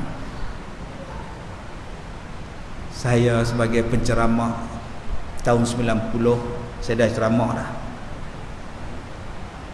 Tadi saya turun pada hotel tadi, ada satu orang dia duduk dalam kereta dia dengan anak dia. Dia tengok saya usung beg nak bola kereta tu, dia datang. Ustaz Kazim ke? Ya. Ya saya. Allah. Kenapa bang? Mudanya. Astagfirullahalazim. Muda tak mana tua lah. Duk, saya bayangkan ustaz tua. Tengok muda. Abang umur berapa? Saya 63. Oh, saya kata sebaya kita. Allah, panjang betul Allah dah. Allah. 63 kita sebaya, tapi saya tak nampak tua. Macam mana Tuhan bagi? Saya ceramah tahun 90. Bayangkan tahun 90 saya ceramah. Sekarang 22. Berapa puluh tahun dah saya ceramah. Apa benda yang saya tak jumpa? Mula-mula saya ni bertugas sebagai kaunselor, guru tahfiz Quran, lepas tu kaunselor kekeluargaan, lepas tu lecturer, lepas tu imam masjid, semua benda saya buat. Bila saya jadi kaunselor itulah yang saya jumpa. Dia mari pejabat saya, dia kata, ustaz, saya nak minta cerai sebab suami jahat. Apa dia buat? Dia bawa balik jantan, dia suruh jantan tu tidur dengan saya. Sebab dia nak tengok suami gila. Tak, dia gila. Lain. Saya dah tak tahan, saya dapat suami macam ni ustaz. Saya duk jantan, layan jantan lain Bangla lah apa, dia bawa balik, dia suruh tidur dengan saya. Apa saya nak buat ustaz? Allahu Akbar. Hak jenis ni pun ada. Saya kata tak apa, kak pergi report polis. Pergi report polis, buat laporan suami akak memaksa akak melakukan dok. Report. Kemudian pergi Jabat Agama, buat aduan, saya terpaksa keluar daripada rumah nak selamatkan diri saya daripada menjadi hamba seks semua ni. Lepas tu kak dapat 2 surat ni, kak main jumpa saya bagi kak duduk di rumah pondok. Tu pondok tu kosong, kak duduk situ. Dia buat semua dapat, pergi duduk sebentar, kes nak panggil. Petang tu suami dia datang. Dia menjerit di pintu pagar. Saya keluar. Ya bang. Tak, yang ustaz sorok isteri saya, kalau saya report polis, ustaz kenal. Saya kata report. Pergi report. Tak, ustaz sorok isteri saya, ustaz kenal. Saya kata pergi report. Yang abang bawa balik jantan, suruh tidur dengan isteri abang, abang tak kenal ke? Oh, tu nama dia gila. Gila babi nama dia. Babi pun tak gila macam tu. Sepatutnya isteri awak bimbing dia untuk masuk syurga, pimpin dia, bawa masuk syurga. Tapi apa yang awak buat sekarang? Macam-macam pengalaman saya hidup tuan-tuan. Ini kalau buat cerita ni laku filem, tapi itulah realiti dia dalam kehidupan kita yang macam-macam. Tuan-tuan tak jumpa lagi, tak tahu kalau tuan-tuan jumpa. Saya tengok dalam tanah saya ada tanah, tapi saya tak majukan tanah tu. Sebab tanah tu dekat Lombong, saya cadang saya nak buat pondok. Bila datang banjir, runtuh tanah, hakis. Saya kata kalau aku buat pondok orang tua-tua dengan orang tua-tua jatuhlah Lombong ni, tak payahlah. Saya pun tak pergi tengok lah, tanah tu dah tak berminat saya dah. Sekali saya pergi, ada rumah pondok situ. Siapa pula rumah ni pula? Bila saya tengok sepati ada anak, ada perempuan, biar pilih. Lagipun saya tak duduk rumah ni, hang duduk lah, aku suka hang. Bulan depan saya pergi, tinggal pondok dah, rumah ya orang dah tak ada. kawan saya tu, dia kata, Ustaz tahu tak siapa yang duduk sini? Mana saya tahu, siapa tahu Ustaz mai tengok. Dia tu bapa dalam masa yang sama, dia suami pada isteri dia. Macam mana? Tak faham. Aku pening kepala. Ulang balik. Dia bapa, dia ada anak perempuan, dia sumbang mahram dengan anak perempuan dia, dapat anak. Lah, dia lari sana, dia pindah sana, dia pindah sini. Polis duk cari macam-macam, Ustaz. Lah, aku tak tahu. Kalau aku tahu hari tu duk atas tanah aku pula. Ada tuan-tuan, bapa dia jadikan anak dia sebagai isteri, dapat anak pula. Ni macam mana kita nak jumpa dalam syurga ni tuan-tuan kalau dah macam ni. Jadi insya-Allah cerita-cerita ni tuan-tuan, 30 tahun lebih saya berceramah ni, akan saya muatkan dalam filem terbaru saya. Ini nak kempen ni. InsyaAllah bulan depan saya akan mulakan syuting. Syuting kan sunting. Syutingnya bulan depan, cerita tentang sejarah kehidupan saya akan diterbitkan insyaAllah. Cerita macam mana sakit. Cerita ni cerita seram. Seram pun ada, sedih pun ada. Cerita tentang Ustaz Kazim, dan pelakon dia ialah Ustaz Kazim sendiri. Ini hebat. Saya tanya dekat dia orang, waktu muda ke waktu tua? Dia kata, Ustaz, kita akan ambil daripada waktu Ustaz muda sampai Ustaz tua. Okey, waktu saya muda, siapa yang akan pegang peranan saya?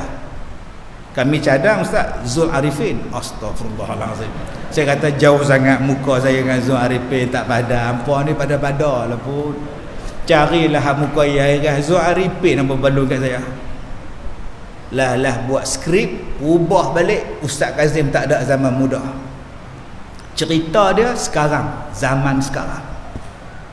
Nanti saya akan tunjukkan macam mana bila saya makan nasi, nasi yang saya makan tu jadi ulat. 6:30 petang saya makan nasi, suap 1, suap 2, suap 3 ulat. Saya tengok dalam pinggan ulat. Saya buang nasi tu dekat lantai, dia jadi nasi. Saya tengok dalam pinggan, dia jadi ulat. Oh, dahsyat tuan-tuan ilmu manusia ni. Nanti saya tunjukkan tuan-tuan dalam filem nanti. Ni teaser ni, cerita tak siap ni. Saya imam masjid. Saya buang jawatan saya jadi imam. Saya berhenti kerja pensyarah, saya berhenti kerja kaunselor, saya jadi imam masjid. Elang 500.